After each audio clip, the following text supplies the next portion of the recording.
This is Great Big Green Week. We are celebrating a range of activities that take place within the town that enhance our environment. Today, I have the pleasure of welcoming Helen, who's the Operations Manager at Biddulph Grange Gardens. Biddulph Grange Gardens is one of the biggest tourist attractions in the Staffordshire Moorlands, and it has an incredible reputation. Over to you, Helen. Thank you, Sarah. Hello, everybody, and hope you're enjoying Big Green Week. I'm just going to show some images of Biddulph Grange Garden and talk through some of the things that we do there and some of the challenges we face in terms of gardening. Some of you are probably aware Biddulph Grange is part of the National Trust, one of the biggest environmental charities in the UK. So thank you to everybody who visits us and supports us. So just starting here, people will recognise a nice picture of the Egyptian garden with the sphinxes there that were modelled on the sphinxes at the Great Exhibition from 1851. And this rather stern-looking gentleman is James Bateman, the creator of the garden. He was originally, his family were from Manchester and Lancashire. His father came down and lived at Knightley Hall, and then James married Maria, who was an Edgerton Warburton, related to Arley Hall family, and they built the Biddulph Grange, the mansion house, and the garden as it is today. And that was back in the 1840s. And one of the most incredible things about James Bateman is he changed garden designs. So before we had James Bateman and his way of gardening, we had the big open landscapes with the big capability brown, very well curated landscapes with big lawns and vistas. And Bateman was the master of compartment gardens, or small little garden rooms, all with their own little tiny microclimates. He built the garden and he lived in Biddulph for 27 years only. So if you do visit us today, everything was built in a 27-year period. Just to give you a little bit of history, what happened after Bateman, many of you will know, but we had Robert Heath, who was the local MP, and the Heath family lived there for about 50 years, and we're still in touch with some of the Robert Heath's descendants. Even now, they still come and visit us. And then it was a hospital, and many of us will remember the Biddulph Grange Orthopaedic Hospital, and it was a hospital from 1922 up until 1991. First off, it was a hospital for orthopaedics for children from Lancashire. I stand corrected. First off, it was the Cripples Aid Society, very briefly. Then it was a children's orthopaedics hospital. At a time pre-NHS, so now we're in the year celebrating the NHS, that 25 years, but this was free hospital care. And then post-World War II, it came under West Midlands and it opened up and we had adult care in there. In the 70s, the garden and house was being looked at to be sold. It got locked down as a conservation area, and eventually in 1988, the National Trust bought the garden only.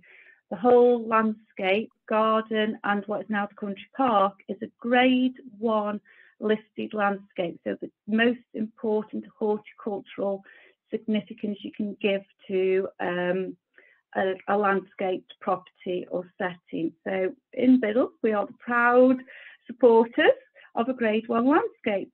One of the most interesting facts I find, there's only 3 Grade 1 landscapes in Staffordshire. There's Biddulph Grange, there's Shugborough, and the one that nobody ever guesses is actually Alton Towers. And we've all got a Chinese theme in common.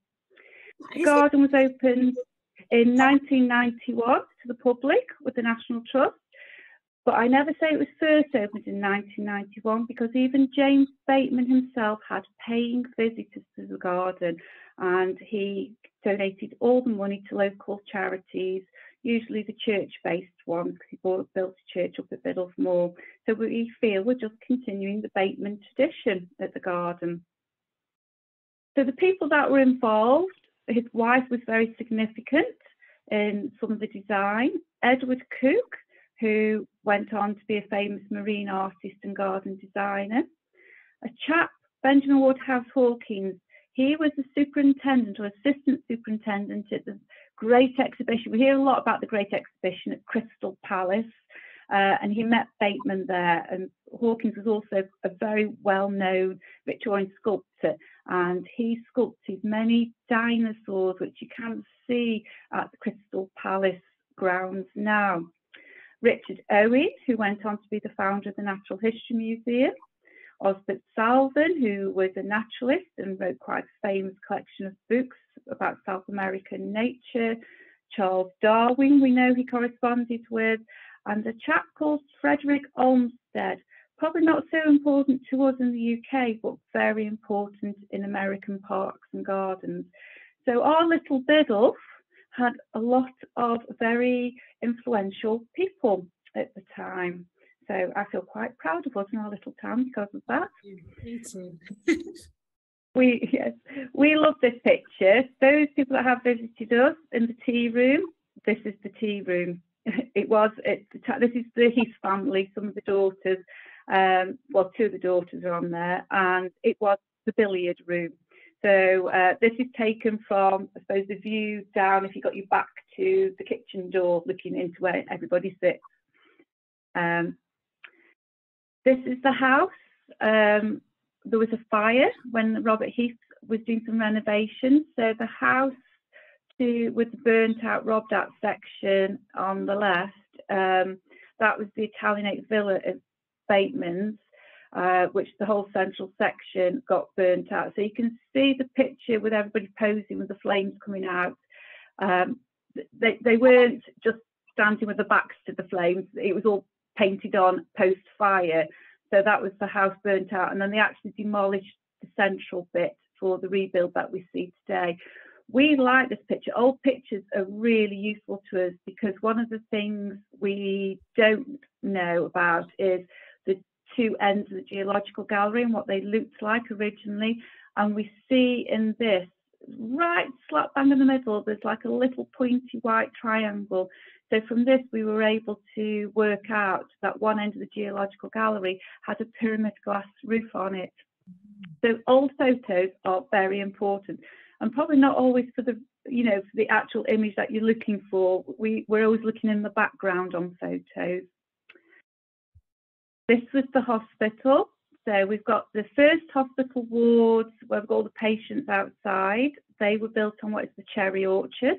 So a lot of the garden was taken down, filled in, covered over for the hospital. And then later on, the other picture is the full extent of the hospital build. It was there was a second phase in the 1930s, which meant the end of the gallery, the music house. We lost Lime Lodge, we lost the orangery and the peach house. So we lost quite a lot in the garden. Reputedly, we lost an archway with a big Roman eagle sat on the top of it. If anybody's got a big stone Roman eagle, it might have been Bateman's original one. So we'd be keen to know if anybody's got a picture of it. But yes, the hospital was a wonderful thing, but it did cause, in gardening terms, a lot of losses. We garden to a plan that was finalised by a gardening journalist called Edward Kemp, and it's called the Kemp Report. It was published, and he did a full survey of the garden, including drawings. So this drawing is the full map of the garden. One of the things that amuses us is it kind of looks like the shape of England.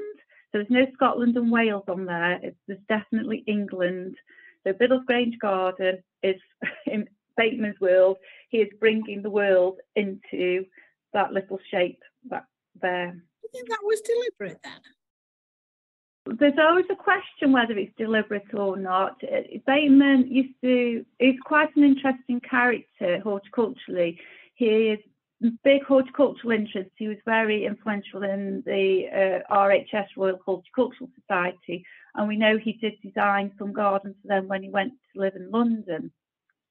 And he was always being consulted, particularly about orchids and so on. But one of the things he did in this area, but he didn't do in London, he did a lot of talks, so to working men's groups and so on. He gave lectures, and he was always lecturing about he was very, very religious, and he had a vision of, I suppose, the world, but he had this fundamentalist vision that he felt everything should be as God had created it. So he didn't like hybridized plants in his garden. So one of the things we're very mindful is we always have plants and trees and shrubs that, one, had to be introduced into the UK before 1868 to be true to Bateman's vision, and two, we try not to have hybridized plants because that's the thing he didn't like. So we knew he was wanting to explore the world. So he didn't physically go and explore, but he wanted plant auditors to get these plants and bring them back, because he thought our way, I suppose, was the best way. I think a lot just came back to his fundamental religious beliefs, but he thought the English Christian system was the right system. So maybe it was deliberate, maybe not, who knows? Unless we have a seance and, raise him from the dead, I don't think we'll ever really know.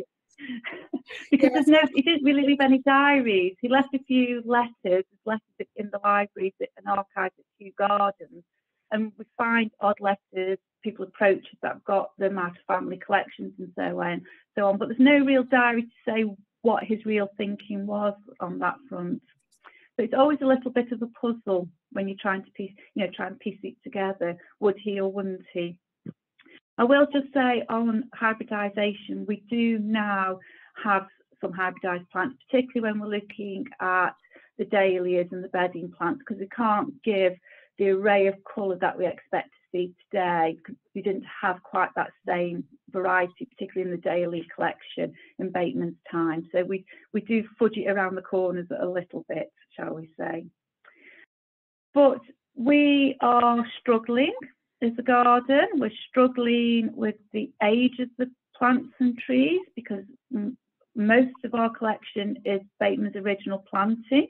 So we're looking at trees that were planted in the 1840s, particularly the monkey buzzard trees. So we've got an issue with age. We've also got an issue with climate change as well. One of our biggest enemies, believe it or not, is water. We've just recently had a thankful deluge the other day, and we're just having a period of hot weather, aren't we? Which is lovely for a change. But water is the foundation of growth, but it's also the bearer of a lot of plant diseases. You get a lot of waterborne plant diseases. And the other problem we've got is, because we're a valley, and quite a lot of our visitors don't realise that, we have to explain to them. So we get a lot of water runoff coming from Biddulph Moor, and it does literally gush down like a river down some of the paths and avenues, because a lot of the garden has still got the old Victorian drains, the horseshoe clay drains. The trees are matured and the tree roots have bust through a lot of that. So we do get a lot of flooding in parts of the garden, and a lot of the plants, particularly like the cherry trees, the old saying is they don't like the toes wet. In other words, they don't like the roots too waterlogged.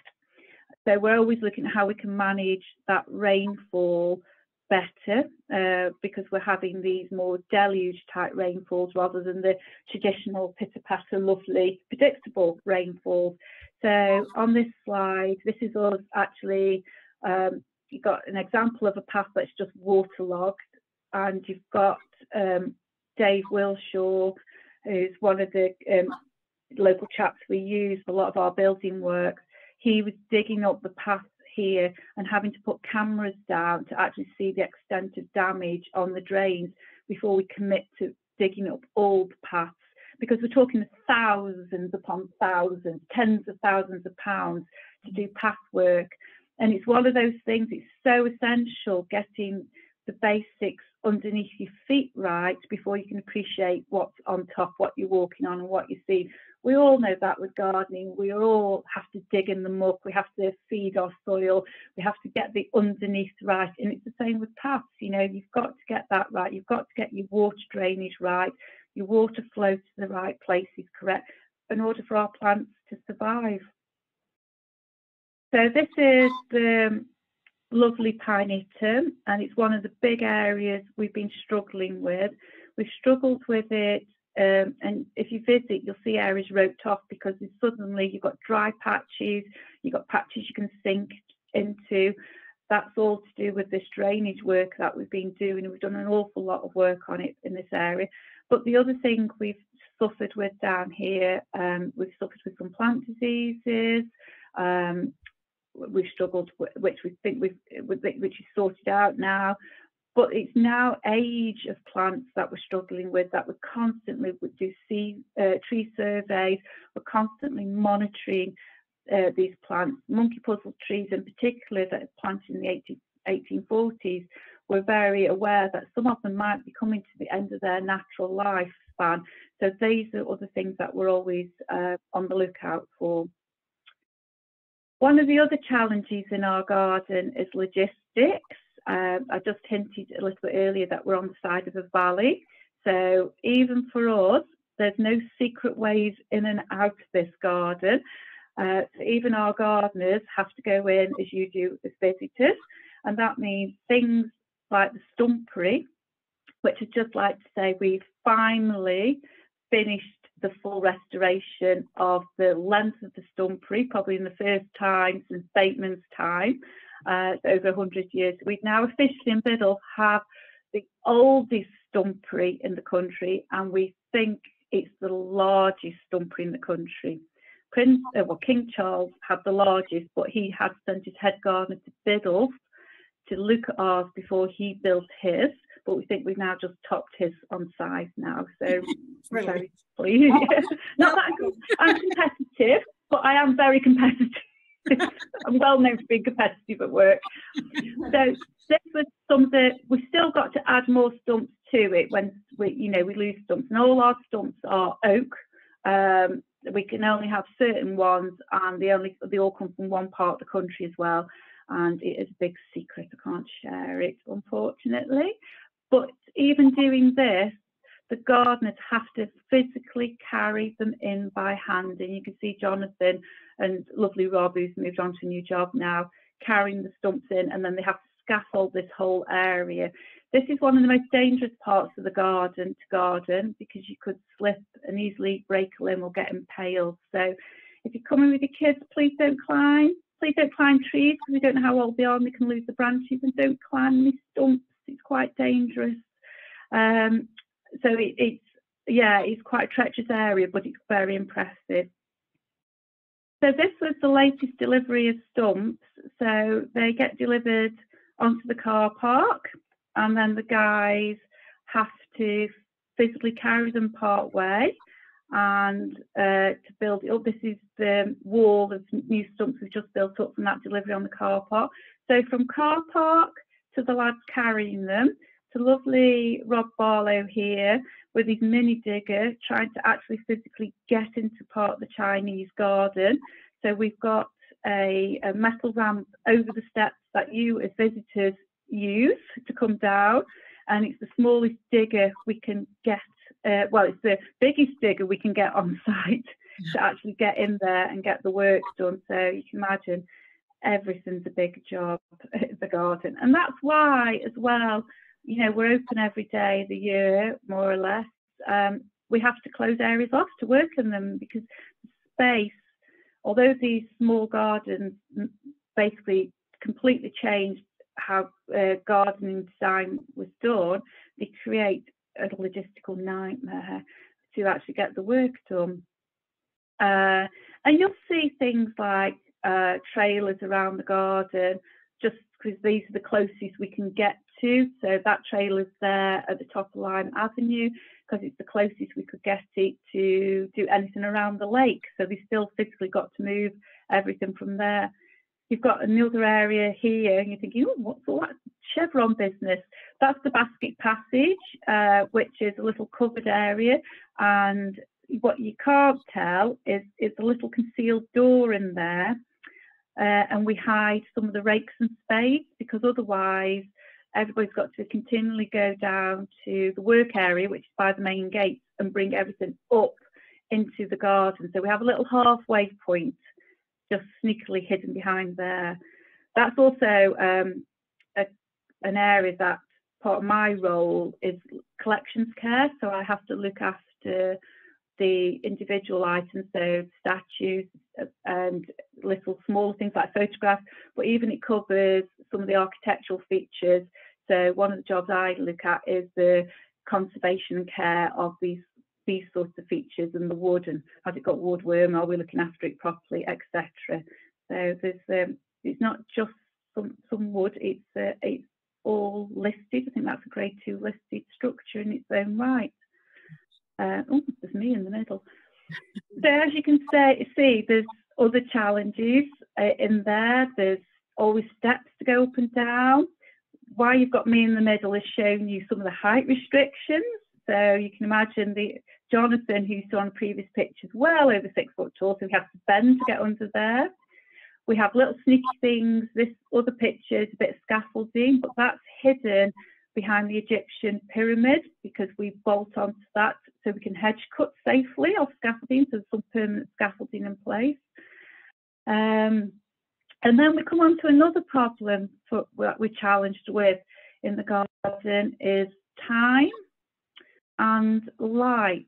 So because the garden was built in the 1840s, trees and shrubs have grown. So one of the things they do is take light out of it. So areas that may have been light in Bateman's time, allowing other plants to grow, are now shady. So we've got water, we've got age, and we've got shade. So some of the conditions for these original plants have changed quite a lot. And you know, in your own garden as well, you plant things, you might go Poynton's Nursery or order online or whatever, put a plant in and put something else by it. And a year, 2 years down the line, when they matured, the conditions have changed even in our own garden. You know, something's sheltered a plant or something's taken the light off a plant. So we continually have to do at home. We just do that in a bigger scale. This is the recent restorations on the China temple here. This is one of the big issues we've had, is grass. We have grass issues in that we have 130,000 visitors a year on average at the garden, which is amazing, because when I started there 16, 17 years ago, we were on 57,000 visitors and not open in winter. We're now open all year and have great support, and because of that we can do the 2 free open days in September. So everybody come and visit me then, please do, and lots of other support we can do as well. So one of the issues we have is wear and tear from football on the grass, and that's why we try to keep as many people on the paths as possible.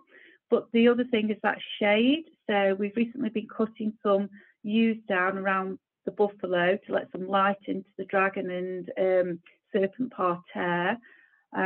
But the grass has still been failing because we've got that water problem that I talked about earlier. So now we've been experimenting with water tolerant and shade tolerant grasses, and we've been having some really great success with that. So this is just demonstrating. You can see particularly the image on the right near the tree where we haven't put the grass down, and the middle section is where we've regrassed. So it's working beautifully at the moment. This is another example. This is Lime Avenue. This is the wear, and this is 2 things going on here. These scallops of mud, and you can see the grassy patch on one of them. So some of this is football wear and tear and shade problems. So we've been pruning some of the trees back, and this is the shade tolerant grass we've been putting down this year. And then all of that work and management, we've got to manage our visitor expectations. So all around that, we've still got to make sure the garden looks beautiful. This is the dahlia show from a couple of years ago. So fingers crossed, we've just planted this year. It'll be beautiful again. But there's a lot of work that goes into that. So for visitors, they sometimes don't always see the work we do. Sometimes you do see the work we do. Sometimes you see if you see bare soil, it isn't that we've neglected it. This, like Jonathan, he's rotivating here, and he was digging manure in earlier in the year. So we're continually working even on our bare soil.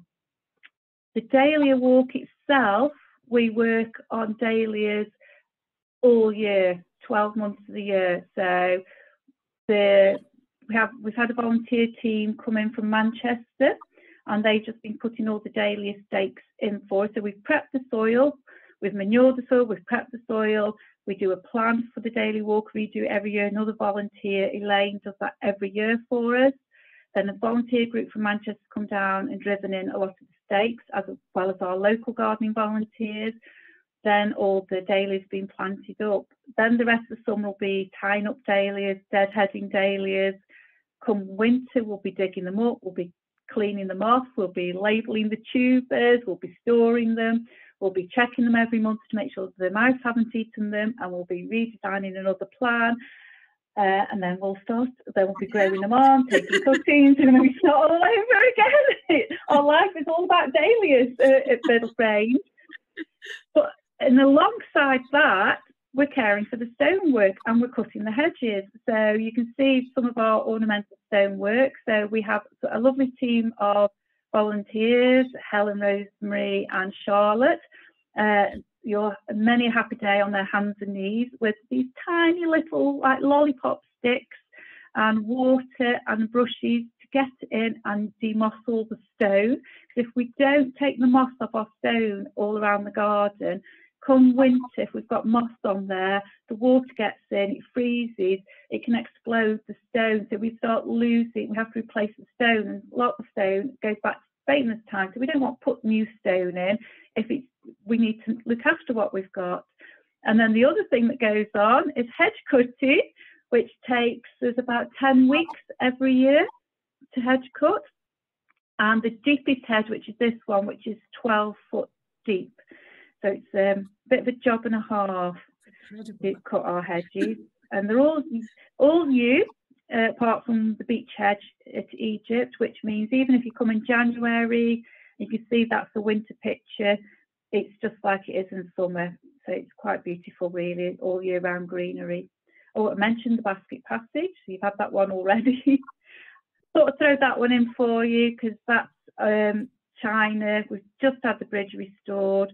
And this is some of the things you can expect to see when it all comes together nicely. That's some of our beautiful autumn colour in the Chinese garden. This was taken during lockdown. You can see how these are all images of when it comes together, when everything's right. The Wistaria's just been out just lately, so if you've seen that, then marvellous. This part of the building we don't own. These are 2 apartments, an upper apartment and a lower apartment. So some of what we do as well is working with the people that live there in the apartments. We've got fantastic neighbours. They're absolutely brilliant.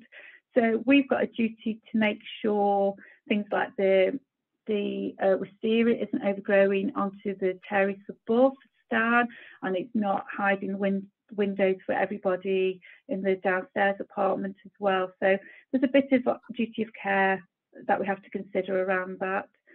My favourite picture, the cherry orchard when it all comes together, and the cherry blossom in there. Cherry orchard is quite interesting because that really struggles with water, and this is the bit when we get a big runoff from Biddulph Moor and this whole area, all those steps that go up to the long walk turn into a river. So what we had to do when the garden was first restored, because if you remember where I started and we had that first picture, the hospital wards, that's this area. So when the hospital wards were not, when this was brought back to us, this was all lawn, and a lot of us will remember all lawn. So the whole dahlia walk and this area was a massive 12-month archaeological dig. They restored the dahlia walk and shelter house, the archaeologists did, but we couldn't fully put back the cherry orchard because of drainage problems we had. So if you ever visited and you look at the wall of the cherry orchard before you go up to the gallery, it's the height is different from one end to the other.